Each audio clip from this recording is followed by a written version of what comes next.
Okei, nistoakok misammeniskim. Nitsipikanaki. Aamusti kitajakutsitsini kohpuai. Tsika johtsipia. Kaahsen noniks ennakumhkitapiwa kakeskikkiwak. Enne aamistei utsitsiniksoawai. Kämu oksahkinawak. Nimatsiksukkuau. Anesta namuatsihkasi. I tututtu i tsinikatum amusti piskaanist ni suujau nitsi ikstohteipujiau. Greetings. I am known as Ancient or Long-Time Buffalo Stone. I am going to relate and tell you some stories that our elders have been telling us.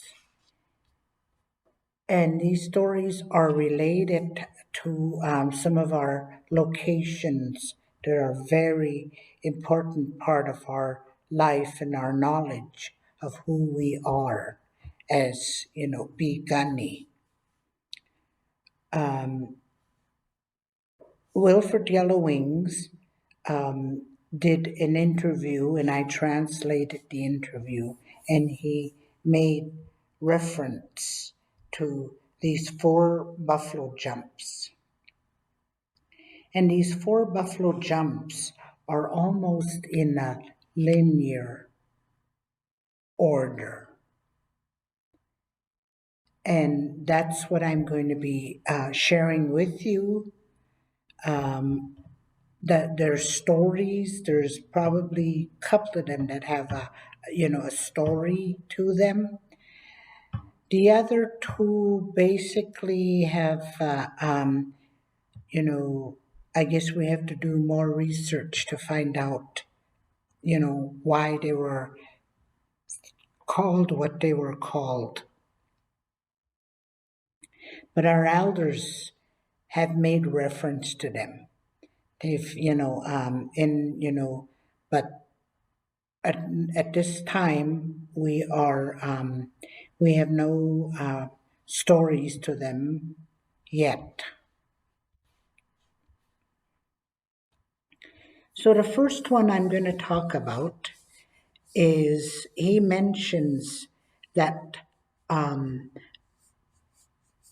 the water source, whether it's a river or a creek, was very important part of the buffalo jump. And it stated that some of these buffalo jumps are fairly old. Some of them are probably about 2,000 years old. And so our buffalo jumps, that we used, and then there came a time in our timeline where the buffalo jumps became dormant, and we no longer used them as as that part of our life, our time frame where they were well used and needed. So the first one I'm going to talk about is head smashed in buffalo jump. The Blackfoot word is Itsipaksikinkutsiyo. That is the name of head smashed in.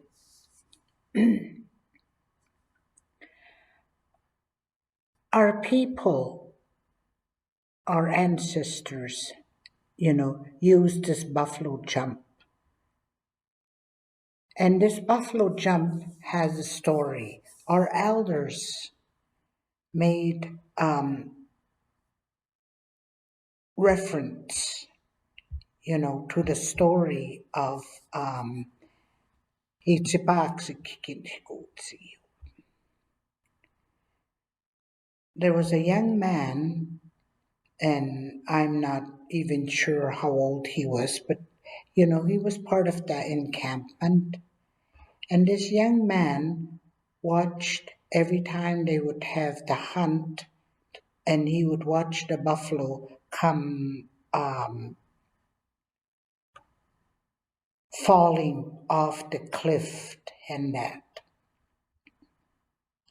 So he decided and he was determined that he was going to test his will, his, that he would be able to sit under one of the rock cliffs and that, and he would watch the buffalo as they came over the jump. Well, he probably did ask for advice and that, but being determined young man, he decided to test. So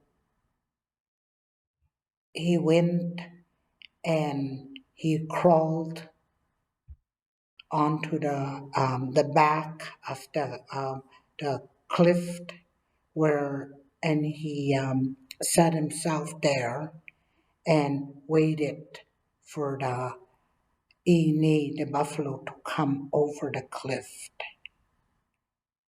As he sat there, he probably seen, the buffalo, come flying in front of him and that. But for some reason, that particular hunt had more buffalo than he anticipated, than that he thought that they were going to, and that. So the buffalo, as he sat there, probably the buffalo piled up and piled up, amongst each other as they came over the cliff, which, you know, which pushed him against the cliff, and actually, you know, because the force and that of the buffalo piling up, and these were very heavy animals. That the size of them were enormous, and he would, they pushed up against him, and that, which in no time he was crushed.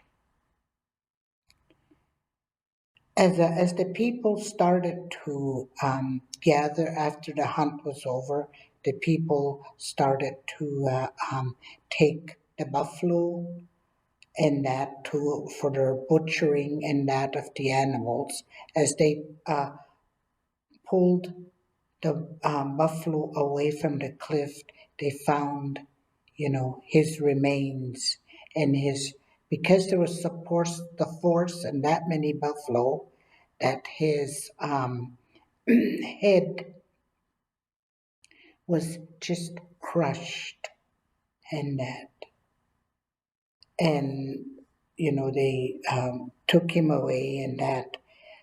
So therefore, the people would make reference, and they refer to it as, Itsipaksikinikotsiyo, where, the head was smashed in. And that was the name for this buffalo jump that we know, head smashed in buffalo jump. It became a UNESCO World Site, and so it was really, the buffalo jump itself is built, the center is built right into the cliff of the hill and that. And so it became a very unique interpretive center. Many of our people have contributed to, some of the artifacts or some of, the into the story that they wanted to tell about Head Smashed In. And so, but a lot of our, people that took part, are, no longer with us anymore. And so, if you do go to Itzibaxikinkikutsiyu, Head Smashed in Buffalo Jump, look around at some of the inserts they have that say that this item was created by so and so from the reserve, from Pigani and that. So, it gives you a, it becomes more interesting when you know that you can identify your family of, participating or not participating, but contributing to, the site. It's Baxikinhikutsiup, was very well known, and they had many events that would, that they participated. That they used to have an area where they would have an encampment, and our Pekingese people would camp there, and they would have what they call buffalo jump Indian days and that. So, it was really something special for Kistunnon and that to have, something as commemorative, as Ichibaxikikikitsiyu. I know they were doing some archaeological digs and that, and the archaeological digs by our archaeologists and that, and they were not only studying the bone fragments that they would find, but there was many other items that they arrowheads and other items that they found and that. So it is very interesting sight um, that we were able to have this buffalo jump that was very close to us.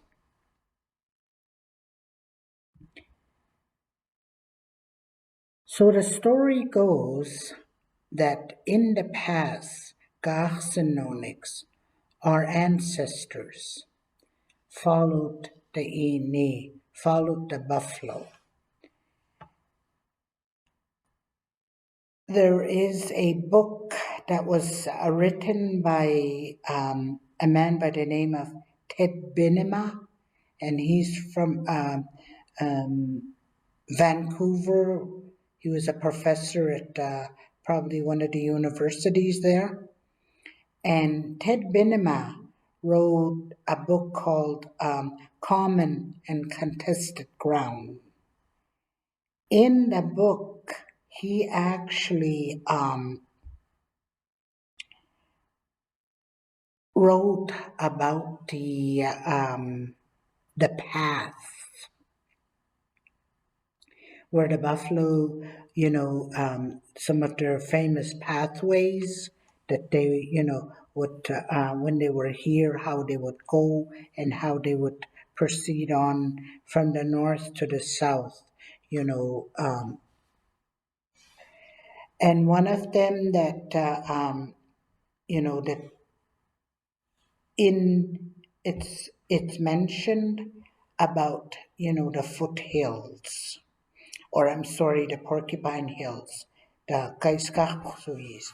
The Porcupine Hills were on the eastern slope, was the wintering grounds for some of the Ini, because you have to think there was, thousands of Ini that were in this area that we know now. So some of them on the eastern slope of the Kaiskaksuis, the Porcupine Hills, is where they would winter. And today, you could probably still see some evidence of the grass area, and that the grass that comes in big uh, bunches, and that is known as fescue grass. And fescue was a one of the Ini's um, food that they really liked, and that. So with that, they later on in time, there was mention that the big ranchers that came from the south, north to our area, that was, their prime feeding was this fescue grass that was, left by the Ini, and that continued to prosper in this land area.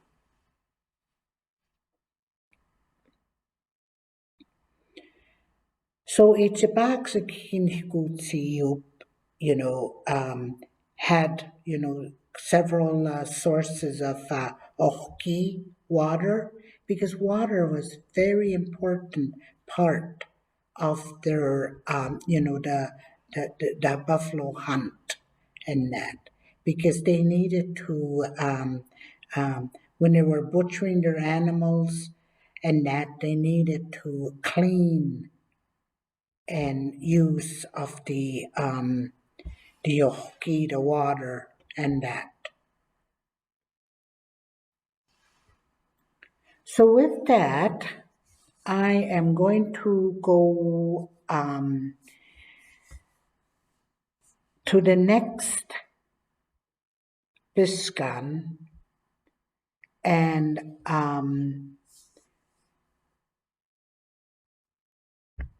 is near a place between, I guess, between Claresholm and Stavely as we know them today. And from what we were able to find in our research, was it was called the Willow Creek, and that. There was another Biscan, another buffalo jump, and this one was known as Skunk Buffalo Jump.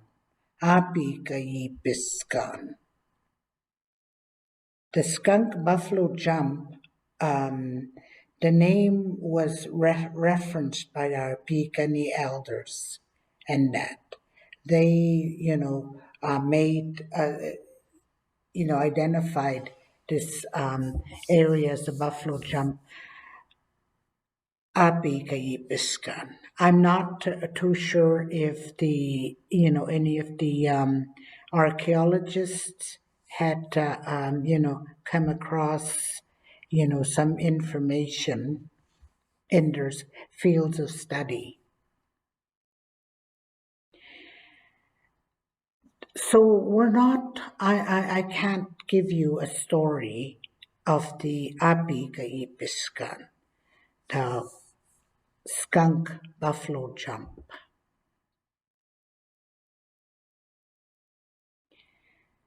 So the other one, probably I would say the third Buffalo Jump, was the what they called Ghost Buffalo Jump. and that was nearby Nanton. And just looking at our sources, there's a creek there called Soiskisitai. Mosquito Creek is what the name for this creek is. And west of there, like when mosquito, all these, remember all these buffalo jumps, the water source was on the eastern slope of the Gaiskachsuis, the Porcupine Hills. So this one was known as Sta'a Biscan, Sta'a Biscan, Ghost Buffalo Jump. Our elders again, mentioned the name and that, but again, we don't know the story of that Sta'a Biscan, the Ghost Buffalo Jump. I'm going to go back and I'm going to just mention the Api Kayipiskan, the Skunk Buffalo Jump. It might have been near what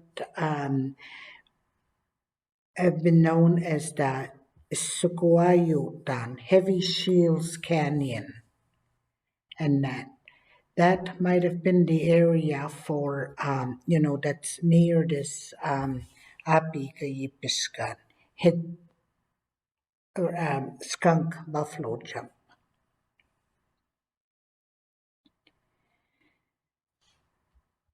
Some of these areas, like, I think most of us have been to Itzipaxikins, which is head smashed in, and some of us has visited, and so, we're well aware of it and that.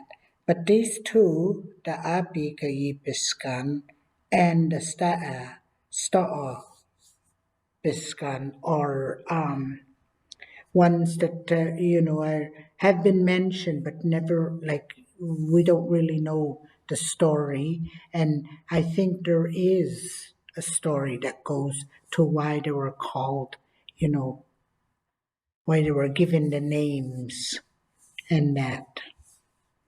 So as we go further from, in a linear, almost a linear, our elders tell us that these buffalo jumps were kind of all in a line.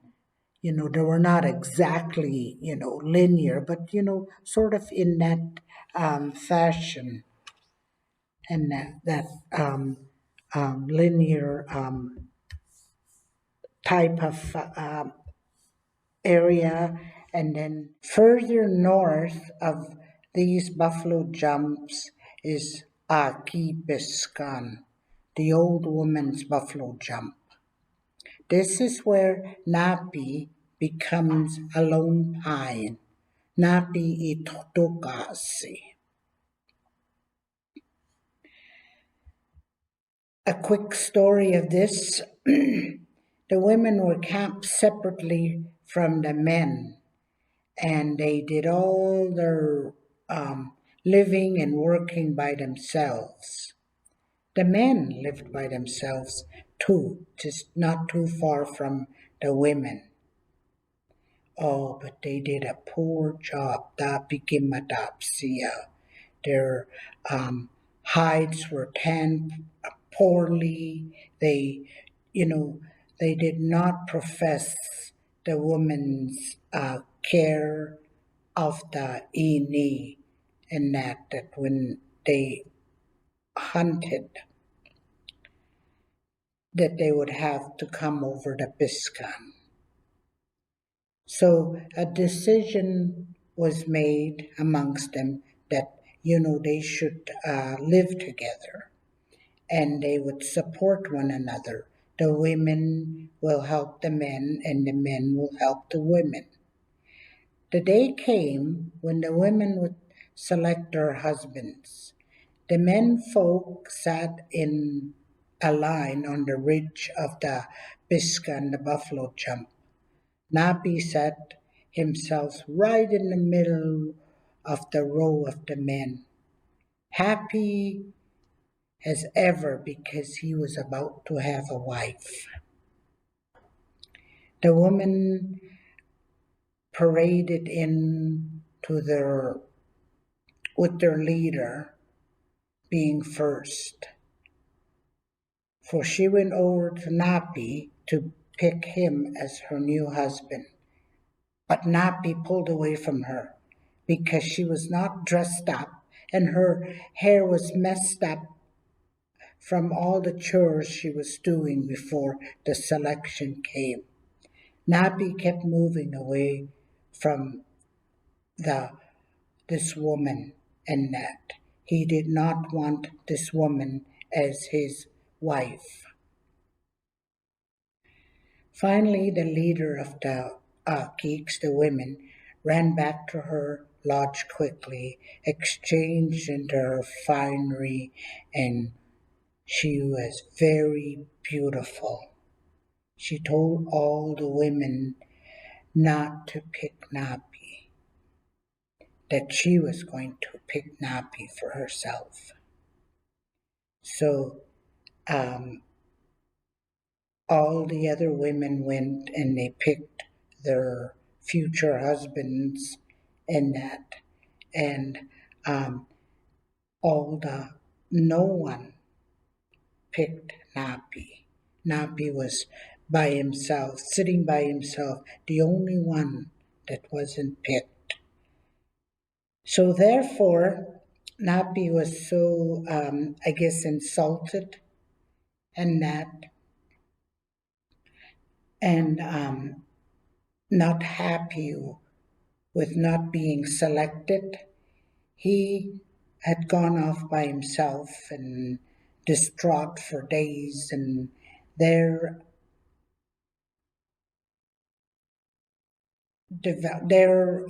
came a lone pine tree, and that's why the Kistunon, you call that Itotokasi.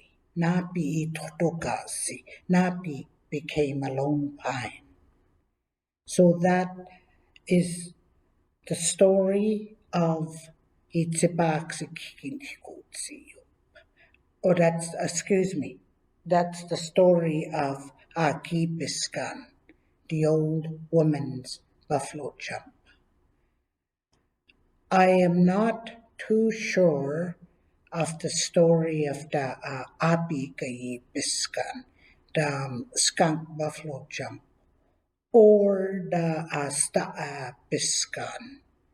And these are two that we need research and find out the names. But